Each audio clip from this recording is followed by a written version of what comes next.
MPSC औषध निरीक्षक भरती परीक्षेच्या पेपरफुटीच्या आरोपावरून आता राजकारण चांगलंच तापलंय। पेपरफुटीचा आरोप करणाऱ्या विद्यार्थिनी मनसे अध्यक्ष राज ठाकरे यांची भेट घेतली असून मनसेने सरकारला थेट सवाल केलाय। एमपीएससी कडून औषध निरीक्षक पदासाठी घेण्यात आलेल्या परीक्षेला 40,000हून अधिक विद्यार्थी बसले होते। मात्र परीक्षा होण्याच्या 2 दिवस आधीच प्रश्नपत्रिका फुटल्याचा आरोप विद्यार्थ्यांनी केलाय।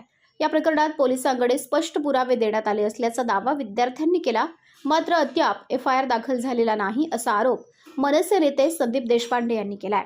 संदीप देशपांडे यांनी सरकारला थेट सवाल करत म्हटलंय की आता काय दिलं म्हणजे गुन्हा दाखल करणार, आम्ही आंदोलन केलं की थेट एफआयआर दाखल करता, मग आता एफआयआर दाखल करून चौकशी का करत नाही, तसंच या प्रकरणामागे नेमकं कोण आहे याचा तपास करण्याची मागणीही मनसेनं केली आहे। भाजपमधील कोणाचे बगलबच्चे किंवा संबंधित व्यक्ती या प्रकरणामध्ये सहभागी आहेत का याचाही तपास झाला पाहिजे अशी मागणी संदीप देशपांडे यांनी केली आहे। दरम्यान विद्यार्थ्यांनी राज ठाकरेंसमोर आपली बाजू मांडली असून राज ठाकरे आता या मुद्द्यावर मुख्यमंत्री देवेंद्र फडणवीस यांची भेट घेणार असल्याचं सांगण्यात आलंय।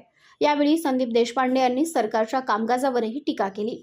जेनझी बरोबर संवाद साधायचा, जुने किस्से सांगायचे, पण पेपरफुटीच्या मूळ समस्येवर बोलायचं नाही। विद्यार्थ्यांच्या प्रश्नावर सरकारने उत्तर दिलं पाहिजे असं ते म्हणाले।